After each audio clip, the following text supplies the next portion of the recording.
now even like ideas mfite na request mufite they are different from izo nari mfite mbere. Tubwira izo wari ufite mbere mwebwiri n'izo ufite ubu ngubu. Yeah. Well, kera waramara amazi ukavuga ati ngenda nshaka kugira president. Kereka niba baba batara destroyed. Urabizi amabara wananditse ngajyana muri presidence.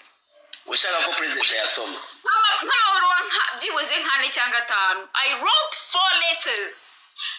I actually had to learn how to use computer. Like, naragenda nkajya muri cyber cafe, nkabwira umwati, unyigishe kwandika ibaruwa.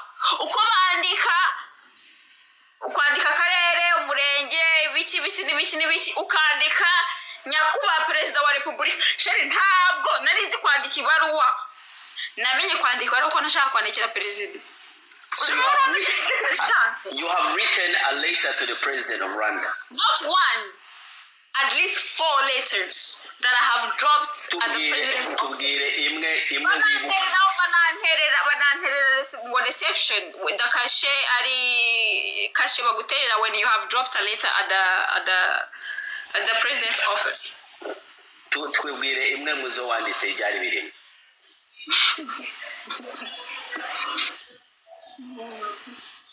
Igico gihe nubu uramutse yandi.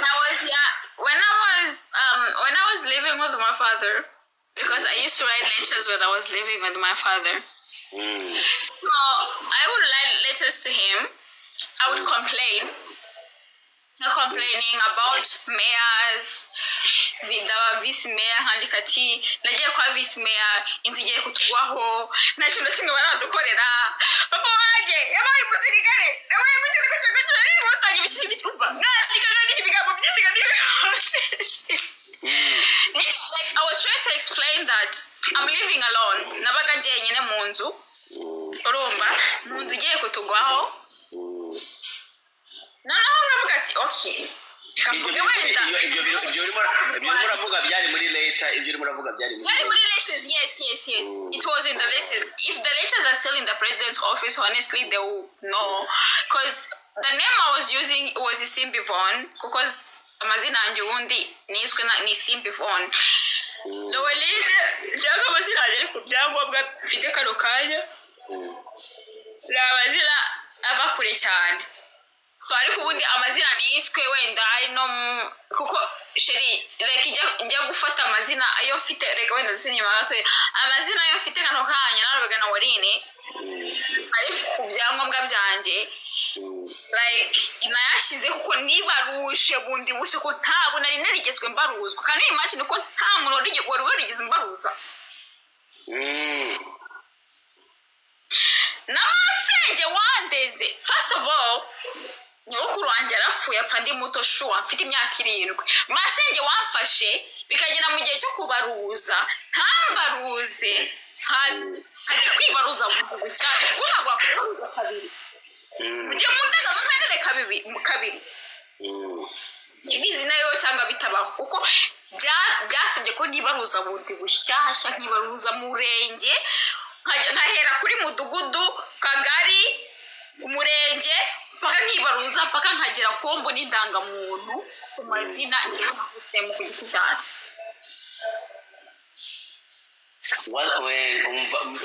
wasabye kugira ngo ugere ku kintu wasabye president. So within my letters I was usually asking him, I was like, I have went to such and such and such. I'm living alone in the house. I'm not living with my father.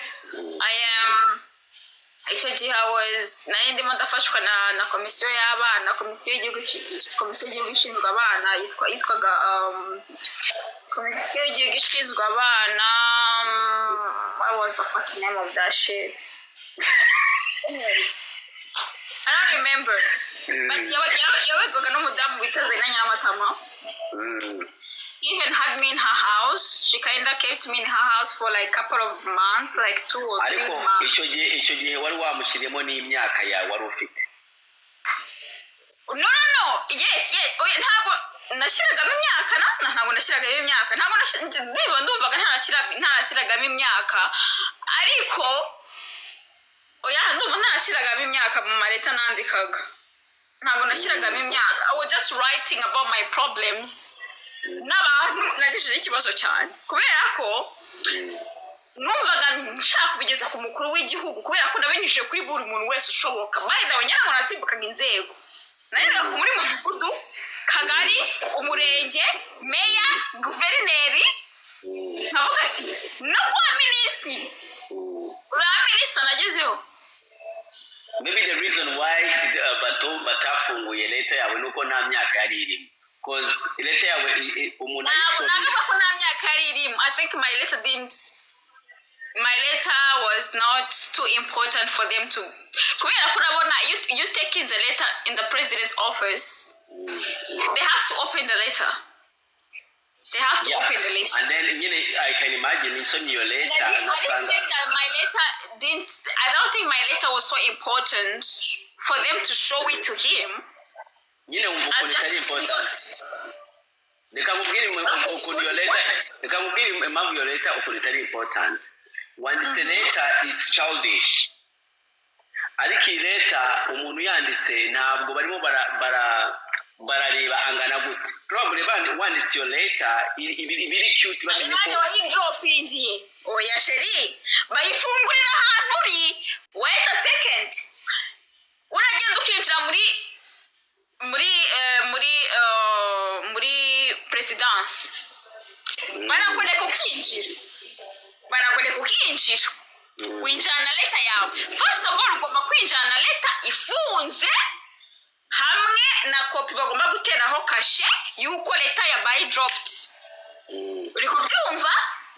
So uragenda ukinjira barakwakira ukadropinga leta kuri reception. Leta barayifungura. Baguterera barayifungura. Okay, barabaza bagasoma kurumva copy ubu ufite bagomba guteraho kashe igomba gusa na copy iri muri ntuza wafunze muri leta wafunze bagomba guheza umukuru w'igihugu sibyo. So iyo isanzwe yawe ugomba gusubiranaho bagomba kwiteraho kashe byemeza yuko leta yabaye drop muri reception aho bagomba gukora iki kwishyikiriza umukuru w'igihugu. So barayisoma barabaza bakayisoma bagasoma baguterera kashe ukagenda. Okay, let's imagine right now. Ubu ngubu urashaka kumitinga president cyangwa urashaka kwandika leta president uhuye nawe ubu ngubu wamubwira iki cyangwa umwandiki kete wamwandikiye. Now I know how to reach get his attention. If I really want to reach to him I know how to reach his attention. Ubu ngubu icyo wamubwira iki? My friend. Please. I'm trying to think exactly what I want to tell him. Because I'm not so sure anymore. Because what I really, if you're not kumubwira mu myaka 10 ishize, ntabwo nshaka kuvuga kano kanya. Muri leta se washiramo kuri sex worker. Muri leta wakwandikira president right now washiramo kuri sex worker. And what does that have to do with me being a random? Ikintu cyonyine nashaka kubwira umukuru w'igihugu cyanjye, it has to benefit my country in one way or another. So if me being a sex worker, because yahagaze in San Francisco, he was asked a question where they asked him about LGBTQ plus, and he said he doesn't care about that. So I'm pretty also sure that he doesn't care about sex workers either. Because sex work or LGBT or anything like that, it is not something that is destroying the country or will destroy the country in one way or another. You understand? Kubera ko none sindaya zirafungwa zikatirwa se. Abo batwani kwa kabuga ko nanjye kwa kabuga narahagiye kandi nahagiye imyaka myinshi cyane. Bagutwe kwera uri ndaya. Oya kuko nari imbo nta gato nta kabobo.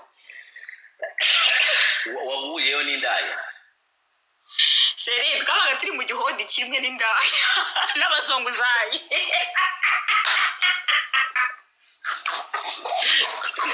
Cyangwa niba bakwigishije.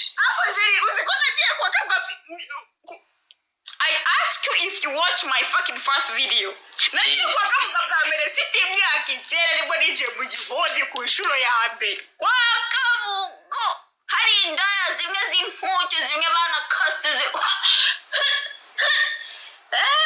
ako se ubwo buraya ko bumera niko se uburaya bugomba kuba ibyihebewe ni ukuri ko mwana ngiye uburaya burajyobera uburaya ubona bakora uburaya burajyobera niko se ko indaya igomba kuba ikihebe ni ngombwa gukatagura ahantu hose ube nkaho unasha umureke ariko kuriya kuntu utongana uzi ko hari n'abandi bantu bakubona nk'ikihebe njye ntabwo ndi ikihebe reka gutungana kwanjye ni amagambo ni umunwa njyewe najya ku muhanda n'ibyo bya 2020 n'indange zanjye ku muhanda ntabwo zo kumuha excuse me njyewe ntabwo nagera ku muhanda za 2025 n'ubundi ziraza ntabwo zikirwana ntabwo zifite inuza aragira kukubwira ngo zimenenaho amaside ngo zashwaniye abagabo sizashwane n'umukobwa umugabo njye ntabwo twafa umugabo mwa bakobwa ntabwo twafa umugabo muzamenyera nanjye ntabwo wamfa n'umukobwa njyewe ndeka jya kumena aside kubera wowe se hello look at me nitegereze nawe look at me nyitegereze from the side ujya kumena aside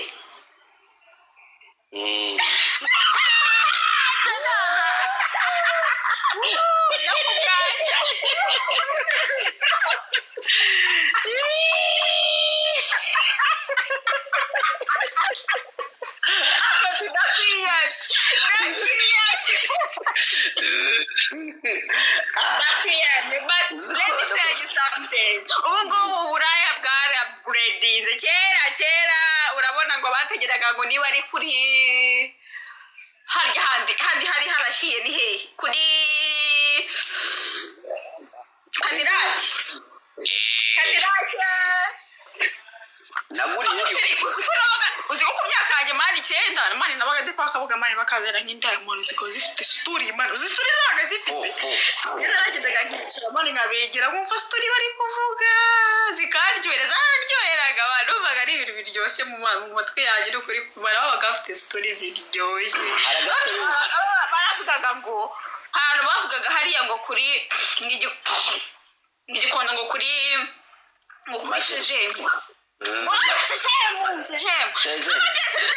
nanone kano kanya ubu tuvugana njyewe simbi ntabwo nzi kuri sejemu igikondo ni hehe ni ukuri kw'Imana njya murambwira motari kuri sejemu ni he mota kuri sejemu ni he igikondo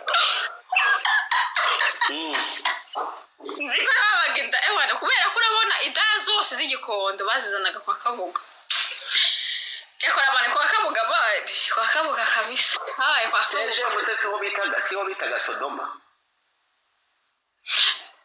arambwira ngo naho na Sodomiri Sodoma si igikondo se buri ara Sodoma aho ndahazi Sodoma ni igikondo Sodoma ni igikondo Sodoma ubwo rero se hafi ya Sodoma rero kubera ko numvisha na nzoka avuga ngo Sodoma ngo indani bibiri Sodoma ndahazi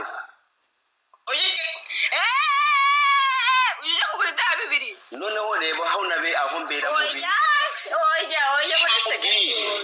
buretse sigomba gukora iki tukiva Uganda simumufashe umva n'umwaka nagize jewe mu buzima bwanjye tukiva mu Uganda ahantu twabaye barentinze hari Sodoma gikondo Sodoma ni nyeri wenda ninjye ko kumaba kucyene nukuri twaga Sodoma turahimukira mbaza ahandi twagiye Sodoma oya twavuye Sodoma tujya mu Migina naho ni igikondo mu Migina naho ni Remera ahandi mu ndaya nukuvuga ko banguye mu ndaya bakira kuzira yego mu ndaro ziko ngiye Kigali buranayizi ngiye umbashije Rwamagana nayikubwira Uswahilini waba indaya z'Abaswahili zimwe zipfuka na tanderese Buswahilini chokora umwana wa Buswahilini wanyemeje zile malaya zinajua vitu na vitu Waswahili unaenda Uswahilini hapo hari indaya yanyemeje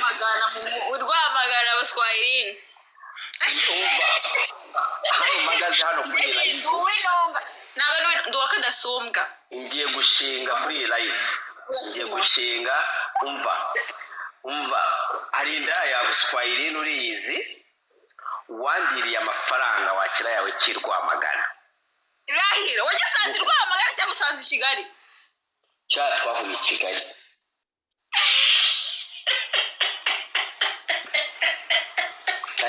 ikibazo mvuga ibintu mugaseka mukavuga ngo nabe wakira yawe Rwamagana wandiriye amafaranga yanjye ntabwo ibintu nakubwiye gukora ntabwo wabikoze wallahi ugenda ubwira abantu imboro yarakuryoheye today iyi video nuyibona ndagutumye ndakubwiye ati give me back my money wakira yawe Rwamagana nicyo ya Rwamagana cya Buswahili uravuze ndayiba kandi Rwamagana wose niwo wava ibiraya nawe ibiraya Rwamagana Rwamagana niwo wava ibyo biraya nawe ikiraya Rwamagana wapi